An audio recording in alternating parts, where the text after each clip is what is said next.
si tu réveilles notre force dans la louange et l'adoration. Parce que lui, le seul appui, c'est nous. Notre seul refuge, c'est lui. Alléluia. C'est lui qui nous a connus avant qu'on soit nés. C'est lui qui nous a choisis. Là où tu es, que tu deviens enfant de Dieu. Que tu deviens un de la chico. Tu vas prier, Seigneur, merci. Mais voici maintenant, je vais t'écouter ta parole. Dispose mon cœur de l'écouter. Dispose mon Seigneur, je veux sortir. Je veux vraiment une parole. Parce que tu es vivant. Une parole qui va vraiment me faire du bien. Une consolation, qui va me consolation. Une parole qui me fortifie. Si je veux commencer à me décourager, cette parole va m'encourager. Et puis, que le Seigneur puisse me convaincre. Prions. Seigneur, nous te rendons gloire. Nous te bénissons, Seigneur, ces moments précieux. Parce que toi qui parles toujours à tes enfants, toi qui veux toujours nous aimer, Seigneur, tu comptes pour nos principaux, nos voix de nos besoins, Seigneur. Oh, Père, nous nous apportons le soir.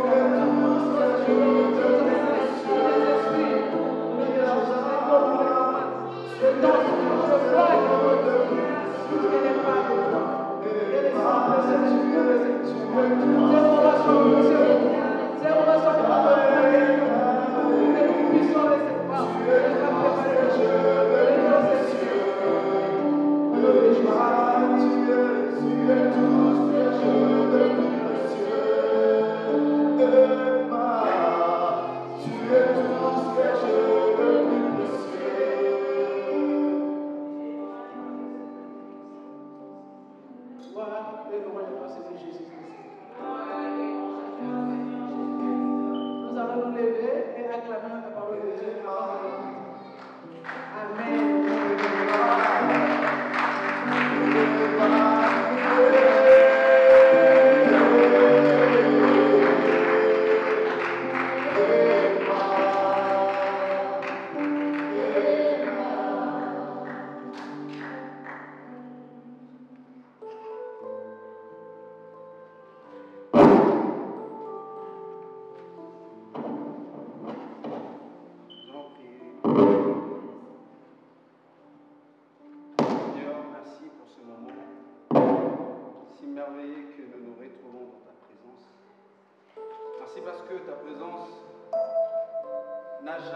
De faire du bien à une personne. Merci parce que ta présence, éternel Dieu, ne t'attend jamais pour délivrer, pour sauver et pour faire du bien. Merci parce que nous sommes réunis non parce que on nous propose de l'argent, on ne se réunit pas parce que on sait qu'à la fin, éternel Dieu, nous aurons des choses éphémères, mais nous réunissons, éternel Dieu, pour rendre gloire à un nom qui reste pour l'éternité. Et à jamais parce que tu es le véritable Dieu. Merci parce que si tu ne vois pas ce moment, qui d'autre peut le faire? Et nous prions que ton Esprit Saint puisse rendre encore glorieux le nom de Jésus dans ces lieux. Et que le cœur puisse avoir tellement soif de toi. Et que le cœur puisse croire encore que tu es Dieu qui est capable de tout. Et que le cœur puisse croire aussi que rien n'est impossible à toi parce que tu es le seul qui a la précision éternelle, Dieu, de nos vies et de nos destins. Merci parce que là où les choses boitaient, ce n'est que toi qui peux le rendre encore droit parce que tu es Dieu. Là où les choses étaient courbées, ce n'est que toi qui peux le rendre droit. Merci parce que là où nos yeux ne voient rien, selon toi tu nous dis qu'il y a quelque chose de plus précieux. Merci parce que tu es le véritable Dieu. Bénis celui, éternel Dieu, qui croira encore que tu es capable de tout. Et qui croira qu'éternel Dieu, désormais, tu changes des choses dans ces 16 secondes, éternel Dieu. Même dans un clin d'œil, tu es capable de changer des choses. Merci parce qu'il n'y a que toi qui peut nous faire voir, Seigneur, ce que les hommes ne peuvent pas. Et merci parce que dans ta présence, éternel Dieu, nous ne subissons pas des choses naturelles, mais il n'y a que des choses surnaturelles parce que ta présence est là. Merci parce que tu es le véritable Dieu. Ta gloire est là, ta main nous touche,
Que Dieu nous bénisse abondamment ce soir.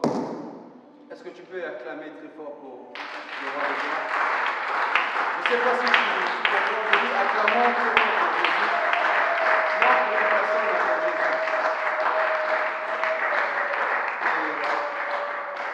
Et que Dieu nous bénisse abondamment ce soir. Et c'est une opportunité, c'est une occasion que Dieu nous a fait ce soir d'être encore présent. Non simplement aussi dans l'église, mais d'être aussi présent parmi nos vivants, parce qu'il est tellement merveilleux, c'est Dieu. Ce soir, nous allons parler de la part de Dieu, par la grâce que Dieu nous a fait de comprendre encore quelque chose qui va nous édifier, qui va nous fortifier encore ce soir. Et le thème de ce soir que je vais parler de ton tour viendra. Ton tour viendra. Vous savez, il y a tout le problème, ce n'est pas d'attendre le problème, ça dépend de l'endroit où tu te tiens. Ça dépend de l'endroit où tu te retrouves. Quand tu te retrouves dans un bon endroit, tu dois toujours croire que si Dieu a visité celui qui est à gauche de toi, si Dieu a visité celui qui est à ta droite, tu dois comprendre que Dieu n'est pas loin de te visiter aussi. Parce que la présence de Dieu n'a jamais raté de faire du bien à une personne. Je crois très bien ces versets que nous allons partager ce soir. Nous le savons très bien, on nous a prêché de ça. Mais je crois qu'aujourd'hui, j'aimerais parler de la manière dont Dieu m'a mis au cœur de parler ce soir. Ton tour viendra. Nous savons l'histoire de cet homme que la Bible n'a pas précisé son nom, que la Bible n'a pas parlé de son nom, mais la Bible a parlé simplement du cas que la personne avait. Alléluia. Ça veut dire, on ne parle pas de ton nom, mais on peut aussi parler de ton problème. Ça veut dire, la Bible était en train de préciser le problème que la personne avait sans pour autant de parler le nom de la personne. Et tout le monde sait très bien que nous appelons cet homme l'homme de 38 ans. Mais je crois très bien que cet homme, il avait aussi un nom. Mais le fait que le problème aille tellement beaucoup de temps, ça fait que son nom a été tellement effacé pour que le problème puisse aussi avoir de place de son nom, qu'on puisse parler de son cas. Et si nous regardons très bien cette histoire, avant que nous puissions arriver dans le livre de Jean chapitre 5, dans le livre de Jean chapitre 4, la Bible aussi nous parle que Jésus était en train de... Jésus venait de quelque part, venait de Judée, venait de Galilée. Il était en train de passer, et avant qu'il puisse arriver d'abord dans cet endroit que nous appelons Bethesda, Jésus a pris d'abord aussi des cas dans son chemin, qu'il a aussi guéri, et là où la Bible nous parle du fils d'un officier que Jésus avait aussi fait du bien, que Jésus avait guéri. Mais la Bible dit que là où Jésus était en train de partir, Jésus n'avait pas besoin de se limiter simplement que de guérir l'enfant de l'officier, mais Jésus avait un endroit précis qu'il partait. Alléluia. Et la Bible dit dans le livre de Jean chapitre 5, la Bible dit après cela, après que Jésus puisse guérir aussi l'enfant de l'officier, après avoir annoncé la bonne nouvelle, après avoir parlé du royaume, la Bible dit, il y eut une fête de Juifs et Jésus monta à Jérusalem. Or, à Jérusalem, là où Jésus partait, je vais commencer à dire à une personne ce soir que ne soyez pas pressés parce que Jésus est en route. Alléluia. Je vais dire à une personne ce soir, ne quitte pas l'endroit de ta visitation parce que Christ est en route. Pendant que Christ est en route, toi tu ne sais pas. Il y a beaucoup de gens qui ont raté leur moment de visitation parce qu'il manquait une chose qui était la patience. Il y a beaucoup de gens qui ont raté leur moment de visitation parce qu'ils n'avaient pas compris que Dieu était sur le chemin pour arriver dans ta vie, pour arriver dans sa vie. Alléluia. La Bible dit, or, à Jérusalem, près de la porte de Brebis, il y eut une piscine qui s'appelait en hébreu Bethesda, et qui a 5 portiques. Sous ces 5 étaient couchés un grand nombre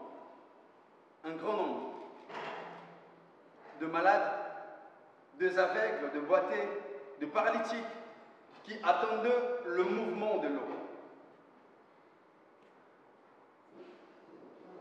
Et je commencerai par dire une chose que nous savons très bien, Bethesda signifie la maison de la grâce et la maison de la miséricorde.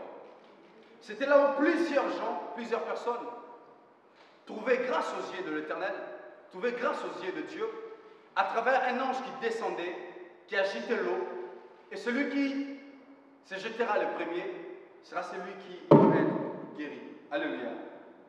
Et la Bible dit que dans cette piscine, que dans cet endroit, il couchait plusieurs sortes de malades. Il y avait des aveugles, il y avait des boiteux, il y avait aussi des paralytiques. Mais il y a une chose qui m'a tellement... Il y a une question que je me suis posée. Je compris une chose que il y avait plusieurs sortes de la maladie, qui veut aussi simplement dire que chacun avait la gravité de son problème. Ça veut dire que le problème n'était pas la même chose. Ça veut dire qu'il y avait aussi des gens qui étaient touchés rien que d'une fièvre, et il avait cette énergie-là. Quand l'ange descendait pour agiter l'eau, celui qui est touché de la fièvre, il a de l'avantage d'aller vers la piscine et de se jeter. Alléluia. Mais je me suis posé une question. Il y avait aussi d'autres personnes qui avaient peut-être un problème du mot de tête. Il avait aussi de l'avantage. Quand l'ange descend, il agite l'eau, il se précipite. Mais il y avait un homme que la Bible nous parle ce soir. Peut-être aussi cet homme, pour aussi parler de ton problème, pour aussi parler du problème que tu as. Ça arrive des fois que nous nous réunissons ensemble dans la présence de Dieu, mais ce n'est pas le même jour, ce n'est pas le même moment que nous tous nous aurons la solution de nos problèmes. Alléluia. Et quand nous comprenons cela, nous allons faire en sorte que, nous n'allons pas faire en sorte que la délivrance de l'autre puisse faire naître la haine et la jalousie en nous.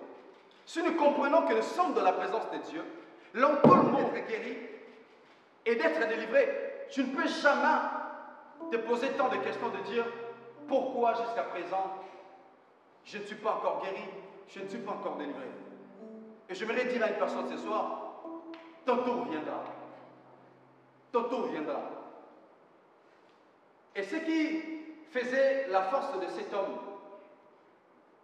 il y avait quelques qualités qui étaient en lui, qui a fait en sorte que son témoignage puisse être un peu différent des autres. Alléluia. Tu te poses tant de questions, tu te dis, pourquoi jusqu'à présent mon problème est en train de durer? Pourquoi seulement moi? Parce que Dieu est en train de préparer un témoignage qui ne sera pas comme les autres. Je ne sais pas si on est en train de se comprendre. Ton témoignage ne peut jamais être la même chose avec les autres. Ça veut dire, cet homme qui avait peut-être le problème du mot de tête, il a été guéri, il est parti, mais les gens qui étaient tout autour de lui peuvent dire que les médecins sont aussi capables de te donner, de lui prendre et puis c'est tout, tu es guéri. Mais or, cet homme de 38 ans, son problème était tellement un problème très compliqué. Nous savons aussi dans la Bible, il y avait une femme de perte de sang. La Bible dit que pendant ce moment-là, cette femme a fait tout ce qu'elle pouvait faire. Il a consulté toutes sortes de docteurs. Mais la Bible nous dit que la science n'avait pas la capacité de donner à cette femme la solution. Peut-être ton problème, tu te poses des questions, tu te demandes où viendra la solution, parce que je fais tout ce que je pourrais faire. Je crois très bien que cet homme dormait à la piscine, s'est réveillé à la piscine, je me suis posé une question, comment il a fait pour arriver jusqu'à 38 ans? Si c'était, exemple, moi et toi, que nous nous retrouvons dans un endroit où ça dirait même des ans ou une année, il n'y a pas encore la solution, c'est là où nous disons que cet endroit n'est pas l'endroit de ma visitation. Or que ce n'est pas ça. La Bible est claire, la Bible dit ceci. Dieu fait toutes bonnes choses, non seulement selon notre temps, mais la Bible dit que Dieu fait toutes bonnes choses à son temps. Ça veut dire le moment où Dieu a vu que c'est le bon moment pour faire éclater sa gloire dans ta vie, personne ne pourra arrêter Dieu.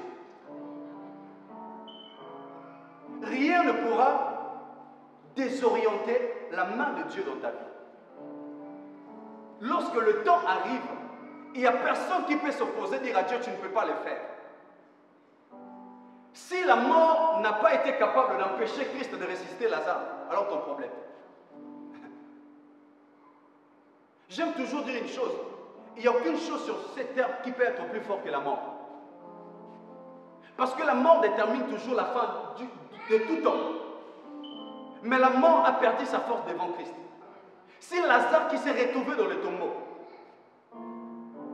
Christ a la capacité de ressusciter Lazare. Alors ton problème, alors mon problème. Je vais dire à une personne ce soir que ton tour viendra. Première chose que j'aimerais nous dire ce soir, que cet homme avait comme qualité, il avait d'abord premièrement la révélation de l'endroit où il s'était né. Il avait la révélation de l'endroit où il demeurait toujours dans la foi. Il savait que cet endroit, c'est réellement l'endroit de ma visitation. Cet endroit, c'est réellement l'endroit où je vais vivre le changement de ma vie. Même si ça tarde, mais cet endroit, c'est réellement un endroit que Dieu va me toucher. D'abord, premièrement, ce qui fait en sorte que la solution, la délivrance, puisse tarder dans ta vie et puisse t'échapper, c'est parce que tu n'as pas encore eu la révélation de l'endroit où tu te tiens, de là où tu te trouves. Si nous lisons la parole de Dieu, nous allons comprendre une chose, que le patriarche, beaucoup des hommes, avaient la révélation de l'endroit où ils s'étaient nés. Pourquoi? Parce que même Jacob lui-même, il a été révélé de l'endroit où il s'est retrouvé pour qu'il puisse donner cet endroit-là le nom de Bethel. Parce qu'il savait que cet endroit, c'est réellement l'endroit où Dieu va me visiter. Il y a des endroits qu'on ne peut pas passer directement comme ça. Il y a des endroits qu'on ne peut pas passer. Mais il y a des endroits qu'on doit rester et demeurer, passer la nuit parce que Dieu est là. Alléluia. Il y a des endroits qu'on ne peut pas quitter directement parce que c'est réellement l'endroit où Dieu va te visiter.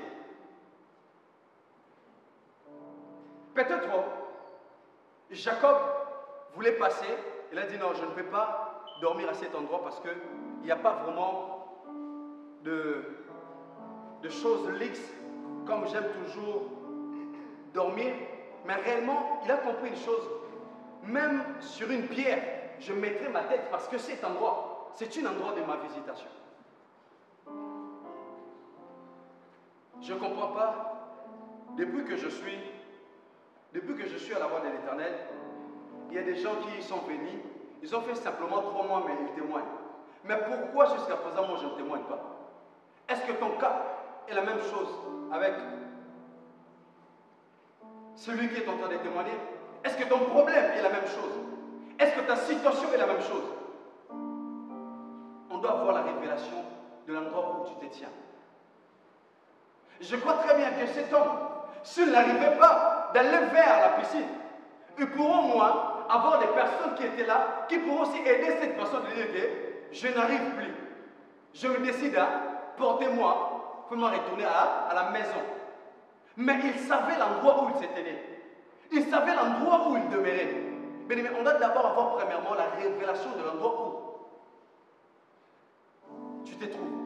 Tu dois d'abord avoir la révélation, c'est très important. Cet homme avait la révélation. Et ce qui a ciré Cet homme, c'était quoi? Il voit celui qui était à côté de lui. L'ange a descendu et puis il a agité de l'eau. La personne a précipité. Et il a été guéri. Il a dit,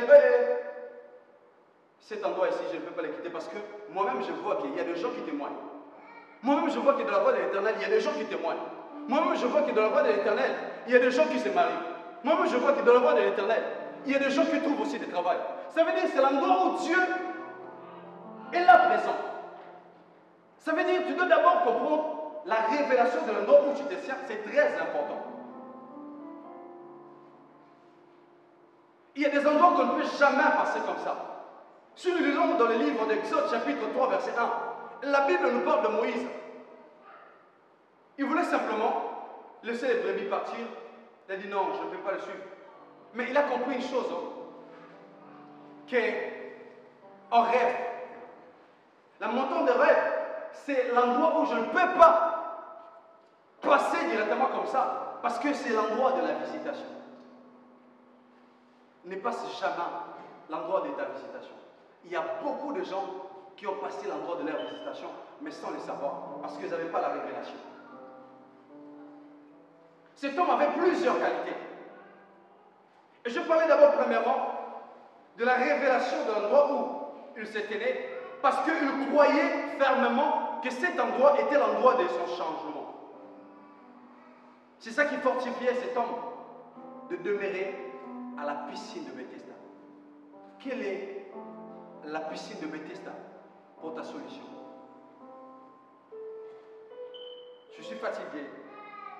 Je vois comme si Dieu ne me voit pas. Dieu ne me voit pas dans la voie de l'Éternel. Je crois que mon endroit c'est ailleurs. Il y a beaucoup de gens qui ont fait les rêves. J'aimerais te dire une vérité ce soir. Le problème, ce n'est pas Dieu. Vous savez, c'est nous-mêmes, nous retardons. J'aime dire une chose. Celui qui est mieux placé de retarder ta visitation, ce n'est pas d'abord le diable, mais celui qui est tellement fort de retarder ta visitation mieux que toi-même. Parce que tu es mieux placé pour faire tarder ta visitation. Et il y a des fois, Dieu reste là. Mais quand toi, tu n'as plus de foi, au fur et à mesure tu te déplaces, au fur et à mesure tu fais tarder ta visitation. Le problème, ce n'est pas Dieu. Dieu est là. Dieu ne bouge pas. Dieu avait déjà prévu, dans son éternité, dans son plan, qu'il va te visiter dans l'an 2020, au mois de décembre. Dieu est là. Il est fidèle à sa parole. Mais quand toi, tu arrives au mois de décembre, je vois comme si Dieu n'est pas là, Dieu ne me visite pas. Je crois que je vais encore aller chercher notre église, parce que peut-être là, quand tu pars, le problème, ce n'est pas Dieu, mais le problème, c'est toi. Mais cet homme, il était ferme.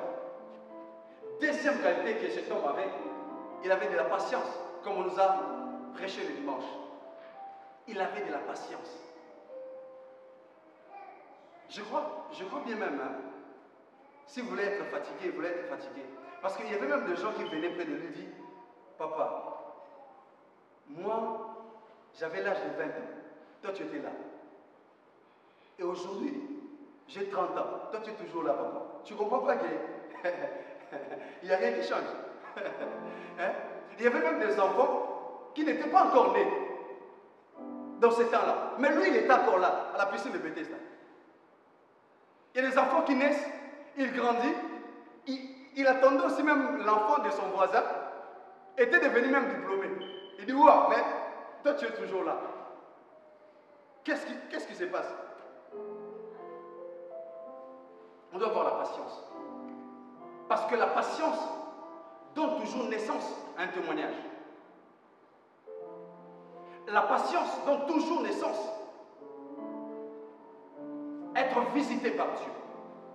La patience nous amène toujours au terminus de la promesse de Dieu. La patience. La patience. C'est peut-être un petit mot que nous parlons, mais réellement parmi les fruits de l'esprit, la patience aussi est là. Dieu connaît l'importance de la patience. Il avait la patience. Et cet homme aussi avait la foi. Il croyait toujours. Il y a des fois, la Bible dit que la foi vient de ce qu'on entend. Et ce qu'on entend, tu dois faire la parole de Dieu la base de ta foi. Ça veut dire quoi? Cet homme n'écoutait pas ce que les gens disaient, mais sa foi était basée par rapport à la parole de Dieu. Il a dit que cet endroit, c'est réellement l'endroit où Dieu est en train de visiter de vie. Lorsque l'ange descend, il agite l'eau.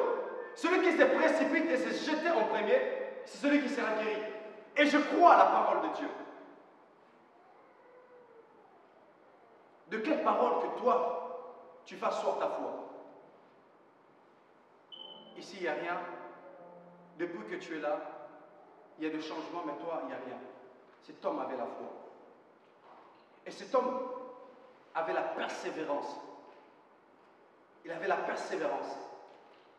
Il y a des fois que nous lisons dans la Bible 38 ans, mais si on prend ces 38 ans, on met ça comme ça dans notre vie, je ne sais pas si tu peux supporter. Et cet homme, il avait de l'espérance. Il était déterminé. Dans la vie, il faut être déterminé. La détermination nous pousse à vivre des choses qui étaient impossibles d'être possibles dans notre vie.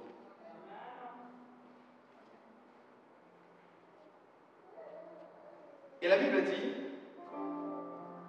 dans le verset 4, car l'ange descendait de temps en temps dans la piscine et agitait l'eau.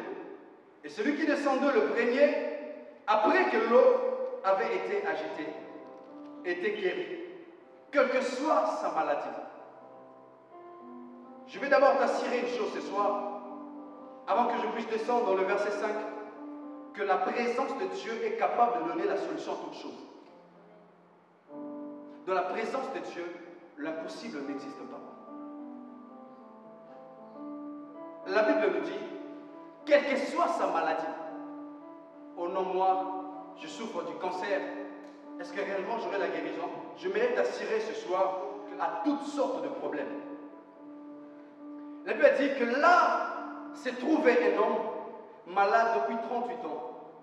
Jésus l'a envie et sachant qu'il était déjà malade depuis longtemps. Je veux dire à quelqu'un une chose, que Dieu connaît ton problème. Que Dieu connaît ton problème. La Bible dit ceci, que Jésus savait que cet homme était couché là depuis longtemps. Ça montre réellement que Dieu connaît nos problèmes. Ne te dis pas que, ah, moi, Dieu ne me voit pas. Ah, moi, Dieu ne me regarde pas. Je mérite t'assurer ce soir que Dieu connaît ton problème. Dieu connaît même la douleur de ton cœur. Dieu, il est le seul, celui qui est capable de voir même de larmes qui coulent dans nos cœurs. Dieu le voit. Là où les yeux des hommes peuvent être incapables de voir, c'est là où les yeux de Dieu est capable de voir. Dieu connaît ton problème.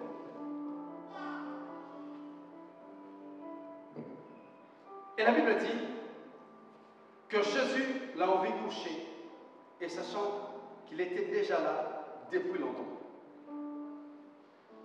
Et Jésus posa à cet homme une question que j'ai beaucoup aimée. Il a dit, veux-tu être guéri? Veux-tu être guéri? Le malade lui répondit, Seigneur, je n'ai personne pour me jeter dans la piscine quand l'eau est agitée. J'aime beaucoup la réponse de cet homme. Cette réponse m'a révélé une chose. Que cet homme devant Jésus voulait simplement, il a commencé à parler à Jésus, ses efforts. Il a commencé à parler à Jésus, ce qu'il était capable de faire, mais il n'arrivait pas. Il y a des fois dans la vie, il ne faut pas forcer là où tu ne peux pas. Il ne faut pas toujours chercher que tu puisses te donner la solution toi-même là où tu ne peux pas. Là où toi tu arrives à la fin, c'est là où Dieu commence. Il voulait simplement dire à Jésus que depuis que je suis là, j'ai fait tellement des efforts. Il y a même des fois, je me précipite, mais il y a déjà quelqu'un qui me dépasse et se jette déjà dans la piscine. Je n'ai personne. Je voudrais dire à quelqu'un ce soir, ton problème ne demande pas un homme ou une femme. C'est pour cela jusqu'à présent, tu regardes toujours, peut-être mon oncle, il a beaucoup d'argent, mais j'aimerais te dire, depuis qu'il a beaucoup d'argent, jusqu'à présent, ton problème n'a pas changé. Ça veut dire qu'il y a des choses que l'homme ne peut pas. La Bible dit, ce n'est ni par ma force, ni par ma puissance, mais c'est à cause de ton esprit. C'est par ton esprit. Depuis quand tu as commencé à faire des efforts pour trouver la solution? Depuis quand tu t'es dit, je suis tellement intelligent, je suis tellement intelligente. Il y a des choses qui ne demandent même pas ton diplôme, parce que ton diplôme ne pourra pas. Cet homme connaissait peut-être beaucoup de médecins qui étaient forts, mais n'arrivaient pas. Cette femme de la perte de sang, elle connaissait beaucoup de médecins, mais elle n'arrivait pas. Là où l'homme ne peut pas, c'est là où Dieu peut. Job l'a dit une chose, l'a dit, je sais que tu peux de tout. Je sais que tu peux de tout. Et Christ avait posé cette question à cet homme. Il voulait dire à cet homme une chose, comme la Bible dit dans le livre de Jean chapitre 15 verset 5, que sans moi vous ne pouvez rien faire. Jésus a dit à cet homme que quand tu es là, ton problème, c'est réellement un problème, sans moi tu ne peux rien faire. Je voudrais dire à une personne ce soir qu'avant Jésus, après Jésus, ne peut jamais être la même chose. Quand sans moi, vous ne pouvez rien faire. Cet homme ne pouvait rien faire sans la présence de Christ. Il a dit, je n'ai personne. L'heure est venue que tu dois réellement prier et dire à Dieu, je n'ai personne. Il y a des fois que tu mettais ta foi. La Bible dit, maudit soit celui qui s'est confié à l'homme. Je te confie à l'homme. Jusqu'à présent, il n'y a rien qui le change. Mais Jésus te pose simplement une question ce soir. Veux-tu être guéri? Parce que celui qui se tient devant toi, il est capable de tout. Il est plus que même l'ange. Car l'ange était incapable de changer les systèmes qui étaient déjà établis dans le péché de Bélise. Je voulais dire à quelqu'un ce soir que Jésus s'est présenté. Que Jésus s'est présenté. Et je me suis encore posé une question ce soir. Je me suis demandé comment cet homme a eu même le courage de croire à ce que Jésus lui disait. Pourquoi? Parce que dans la piscine de Bethesda, il y avait déjà un système établi. L'ange doit descendre pour agiter l'eau.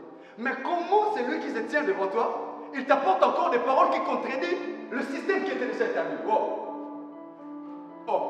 Mais tu dois aller te jeter dans l'eau. Mais il y a quelqu'un qui se présente et dire que non, il n'y a pas le problème d'aller. Il n'y a pas de problème d'aller. Parce que les autres allaient vers de l'eau, mais pour toi maintenant tu as trouvé grâce aux yeux. De l'eau maintenant vient vers toi.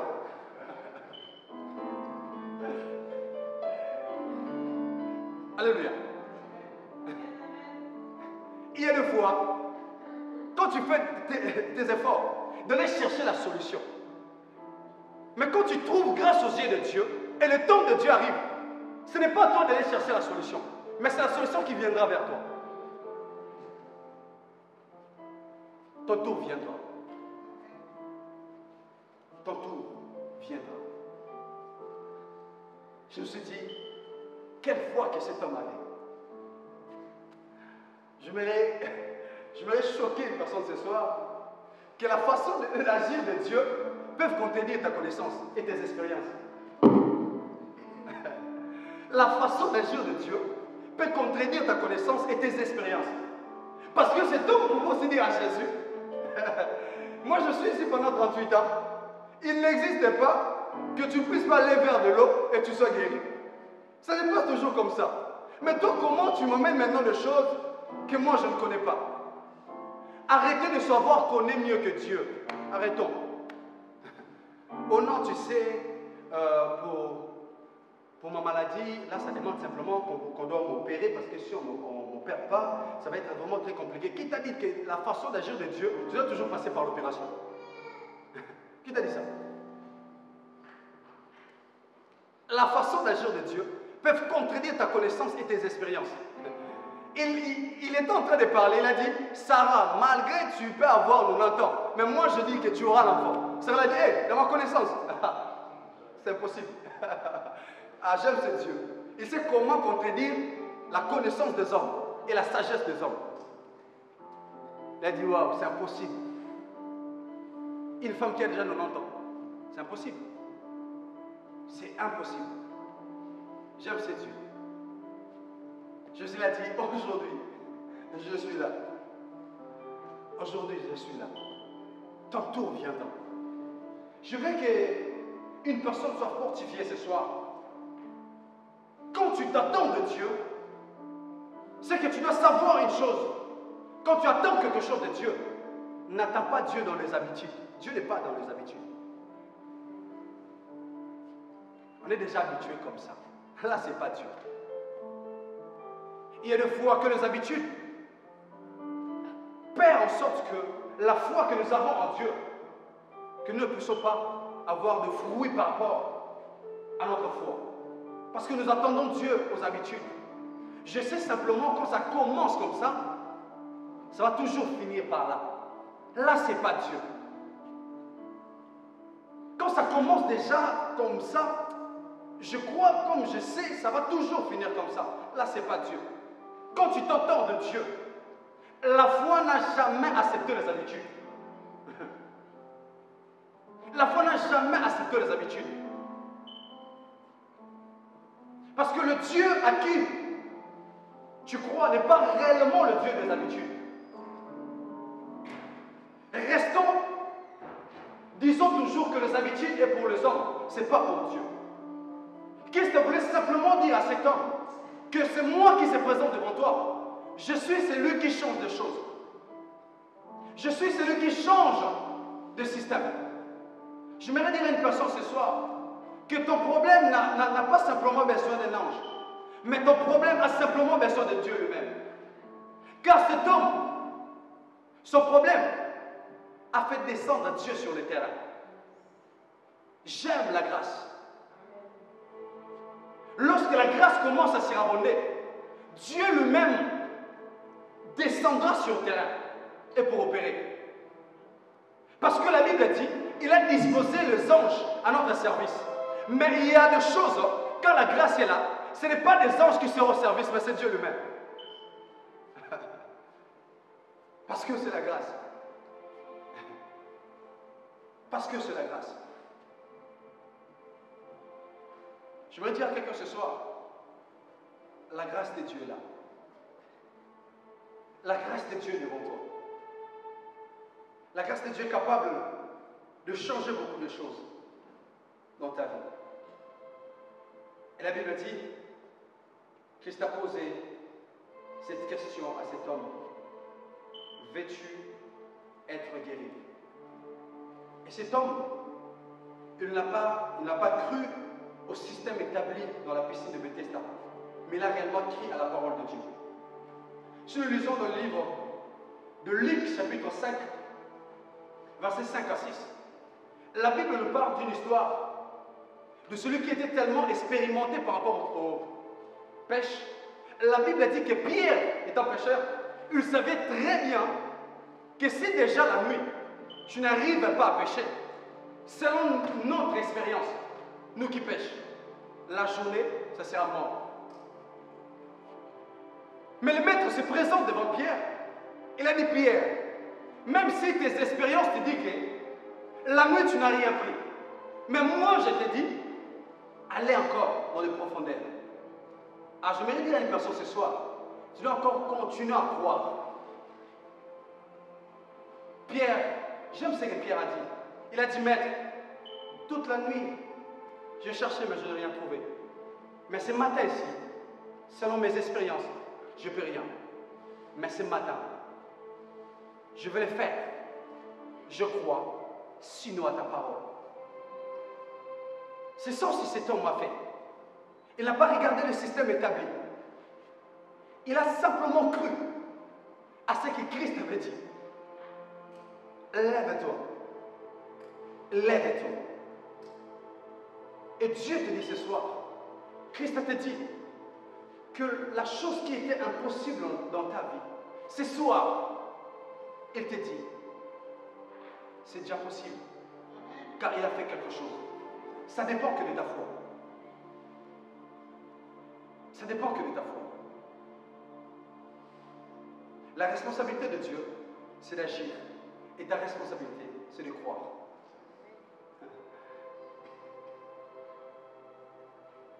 Et des fois que nous voulons, Dieu puisse croire à notre place, il agit aussi à notre place. Donc sa responsabilité, c'est d'agir. Mais toi, ta responsabilité, c'est de croire, de dire oui. Parce que la Bible dit ceci, que rien n'est impossible à celui qui croit. Pourquoi? Parce que rien n'est impossible à Dieu. Rien n'est impossible à Dieu. Rien n'est impossible à Dieu. Rien n'est impossible à Dieu. Et la Bible dit,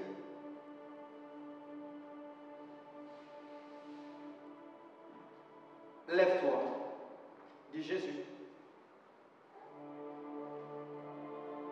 Prends ton brancard et marche. Dans le verset 9, la Bible dit ceci, aussitôt, cet homme, aussitôt, cet homme. La présence de Dieu ce soir n'a pas besoin que tu puisses beaucoup réfléchir comment ça va se passer. La présence de Dieu ce soir te dit simplement de croire et de faire comme cet homme. La Bible dit aussitôt cet homme fut guéri. Je me suis demandé comment la situation des 38 ans peuvent trouver la solution dans de petites minutes comme ça. Et la solution est là. Je me dire à une personne que la foi ne peut jamais être soumise par rapport au temps des hommes. Mais la foi est toujours une chose qui accompagne l'accomplissement du temps de Dieu. Wow! Celui qui ne marchait pas pendant 38 ans. Mais comment une simple parole et quelques minutes comme ça, il peut se croire et se lever en train de marcher. La foi n'est pas soumise par rapport au temps des hommes. La foi ne peut jamais être soumise par rapport à la durée de ton problème. Même si ton problème a fait 15 ans. Alléluia. Même si ton problème a fait 20 ans. Même si ton problème a duré. La foi n'a pas de problème avec la durée de ton problème. Mais la foi est simplement oui et amen quand Dieu parle.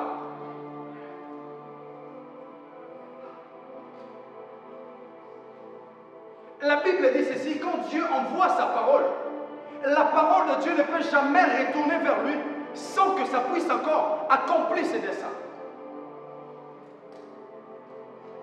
Jésus a dit à cet homme, moi j'ai déjà parlé. Comme je vous ai libéré une parole, ma parole ne peut jamais retourner en moi sans que ça puisse accomplir ses desseins. Ça veut dire, moi j'ai déjà libéré. Dieu a déjà parlé. Mais ça dépend maintenant que de toi. Et des fois, la foi ne peut jamais être limitée que par les paroles. Mais la foi attend toujours l'acte. La foi attend toujours l'acte. Et ce soir, ce que tu dois faire simplement, ce n'est pas de parler. Parce que cet homme avait parlé, je n'ai personne. Ça n'avait rien fait. Mais ce qui est important, c'était l'acte que cet homme avait posé. Et Dieu a besoin que tu puisses poser simplement l'acte. Pour moi, c'est tellement compliqué. Parce qu'il y a la stérilité qui est là. Je ne peux jamais avoir une grossesse. Dieu te dit ce soir, Posez simplement l'acte. Parce qu'il a déjà libéré sa parole. Parce qu'il a dit que dans ma maison, il n'y aura pas de femmes stériles. C'est la parole de Dieu. Tu poses simplement l'acte. La foi ne peut jamais être limitée que dans des paroles. Je répète encore, la foi a toujours besoin de l'acte. Quand tu vas poser l'acte, l'acte te poussera à vivre l'accomplissement. Est-ce qu'il y a quelqu'un qui peut croire encore que ce soir, Dieu est capable de tout? J'aime la présence de Dieu. Pourquoi? Parce que la manière dont tu es venu dans la piscine, ce n'est pas la même manière que tu sortiras. Quand tu viens, tu entres dans la présence de Dieu, ce n'est pas la même manière que tu sortiras dans la présence de Dieu. Car la présence de Dieu, c'est le lieu du changement. La présence de Dieu, c'est l'endroit de la restauration. La présence de Dieu, c'est l'endroit où il est capable de rendre des choses qui étaient courbées à être droites. La présence de Dieu est capable de tout. Et si la présence de Dieu est capable, je finis par dire ceci, si la présence de Dieu est capable de rendre c'est lui qui était mort avoir la vie, et à combien plus forte raison ton problème? À combien plus forte raison ton problème? Et Dieu te dit ce soir, prends ton brancard, lève-toi et marche. Car le témoignage que Dieu donnera dans ta vie, ça ne sera pas la même chose avec le témoignage des autres. Celui qui avait témoigné le dimanche, acclame, dis gloire à Dieu. Parce que mon tour viendra. Celui qui a dit que Dieu m'a visité, acclame fort. Dis oui, parce que mon tour viendra. Parce que tu te tiens à un bon endroit et il y a les bons moments qui arrivent que Dieu va te visiter. Est-ce que Dieu nous bénisse ce soir?